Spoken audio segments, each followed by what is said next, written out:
Good morning students. आज हम हिंदी विषय में चैप्टर नंबर 3 क्या निराश हुआ जाए इस पाठ का अभ्यास करेंगे,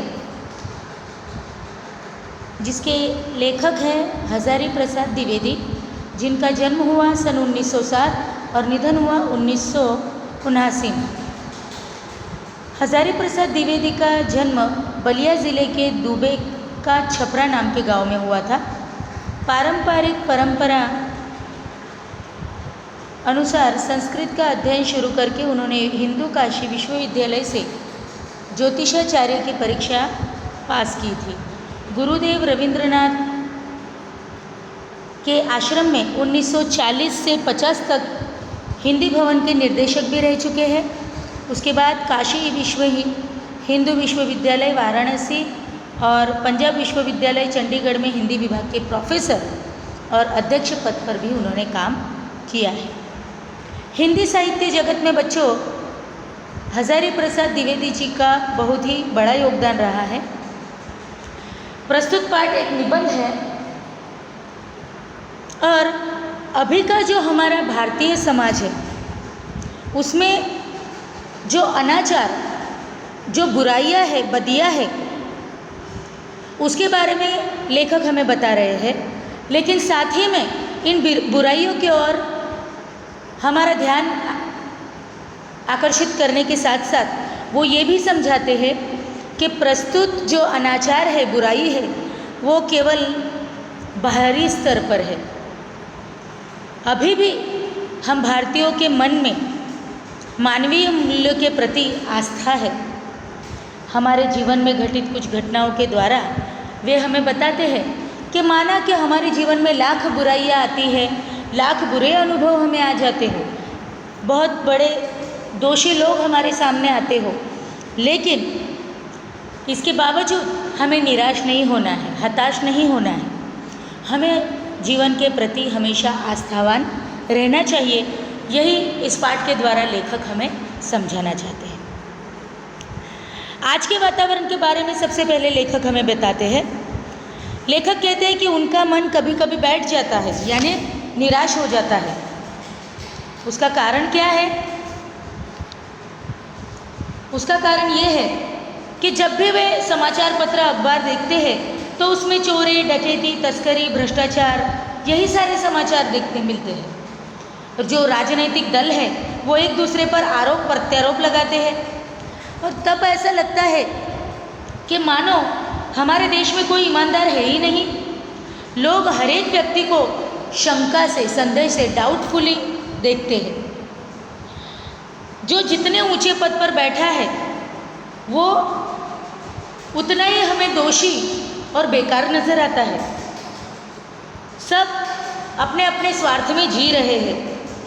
देश का हित हो ऐसा बहुत ही कम देखने को मिलता है। बहुत कम लोग इसके बारे में सोचते हैं। तो जब भी देश और समाज की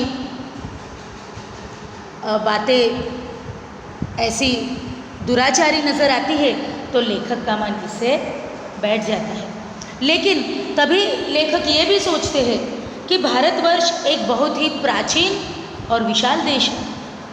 सदियों से यहाँ बहुत सी जातियाँ आकर बसी है। विदेशों से भी अनेक धर्मावलंबी यहाँ आए और यहीं के होकर रह गए। इस प्रकार भारत जो है वो आर्य और द्रविड़, हिंदू और मुस्लिम, यूरोपीय और भारतीय आदर्शों की मिलन भूमि है। भारतीय सभ्यता में विदेश से आई सभ्यताओं का भी प्रभाव है। यहाँ की संस्कृति में विदेशी संस्कृतियाँ घुल मिल गई है। भारतीय समाज में देशी विदेशी तरह तरह के लोग आए और समा गए। इसीलिए भारतवर्ष जो है वो महामानव समुद्र है। लेखक कहते हैं कि हमारा जो देश है वो महामानव समुद्र है। वो कहते हैं कि महान लोग जो हमारे देश में हो गए, उन्होंने ऐसे भारत की कल्पना तो नहीं की थी। ये सारी चिंताएं उन्हें लगी है। उसके बाद लेखक कहते हैं कि हमारा जो भारत है हमारे जो भारतीय लोग हैं, उन्होंने कभी भौतिक वस्तुओं का संग्रह को महत्व नहीं दिया है। हम भारतीय केवल बाह्याचार भौतिक वस्तुओं में ही इंटरेस्टेड नहीं होते हैं। माना कि क्रोध, भय, ये सारे विकार है, लेकिन इसके बाद भी हमारे अंदर की जो आस्था है वो नहीं है। अब हुआ ये है कि देश के कोटि कोटि जो दरिद्र जन हैं, उनके बारे में कोई नहीं सोचता।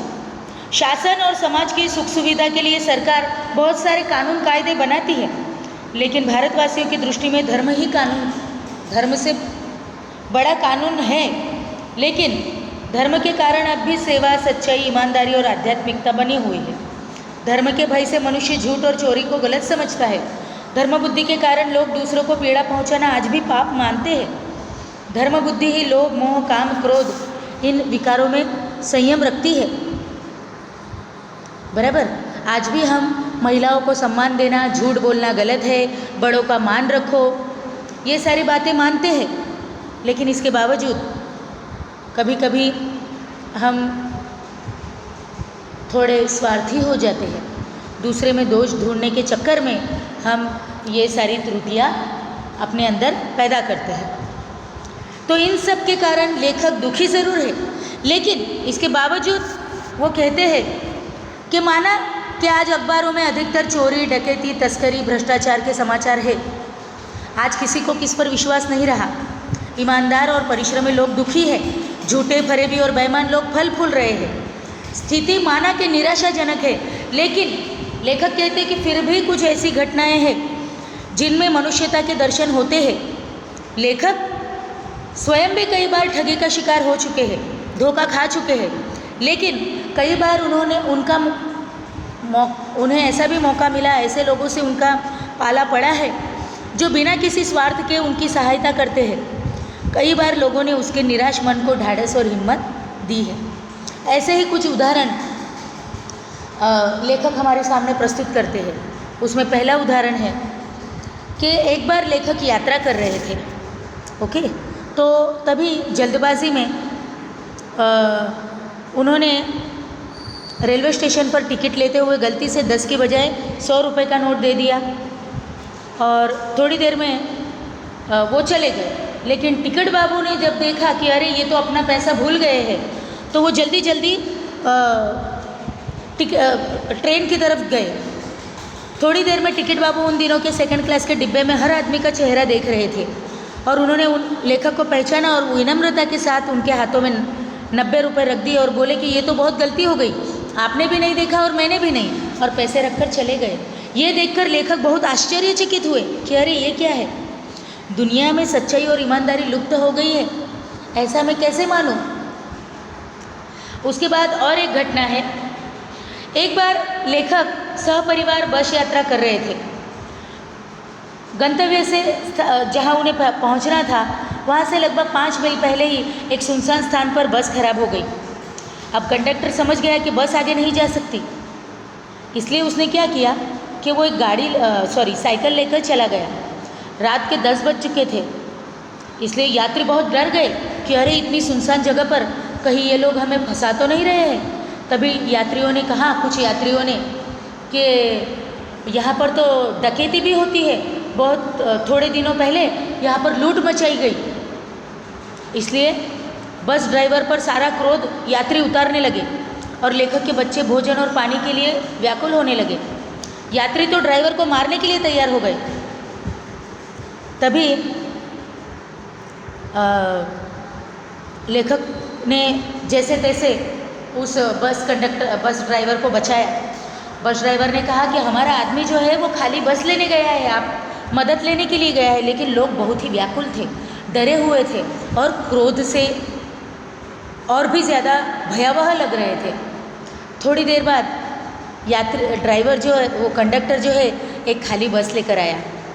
यात्री उसमें सवार हो गए और कंडक्टर जो है लेखक के बच्चों के लिए दूध भी ले आया, पानी भी ले आया। इस तरह बस कंडक्टर ने अपनी ईमानदारी दिखाई दी। मतलब लेखक इनके इन जो दो किस्से उन्होंने सुनाए हमारे साथ शेयर किए, उससे लेखक यही बताना चाहते हैं कि अभी भी देश में ऐसे लोग हैं जो ईमानदारी से अपना काम करते हैं। बस कंडक्टर की सज्जनता से वो यही कहना चाहते हैं, अपने मन को वो मनाते हैं कि हे मेरे मन निराश न हो। माना कि चाहे जितनी भी मुश्किलें आए, जितने भी धोखा खाना पड़े, जितनी भी तकलीफ़ें सहनी पड़े, लेकिन मन में हमेशा एक आस्था होनी चाहिए, आशा होनी चाहिए, और आशावय हमारा जीवन होना चाहिए। हमें निराश नहीं होना चाहिए। माना कि तकलीफ़ें हैं, इसके बावजूद लेखक कहते हैं कि हमें निराश नहीं होना चाहिए। तो बच्चों, यहाँ ये पाठ हमारा पूर्ण होता है। आप लोगों को इसका अभ्यास अच्छे से करना है। इसके नीचे जो शब्दार्थ दिए गए हैं, उसके बाद एक एक वाक्य भी है। आप लोग जितना लिख पाए उतना लिख दीजिए।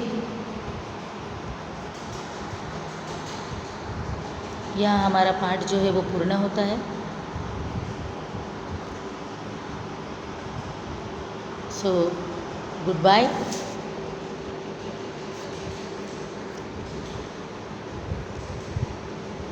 Take care.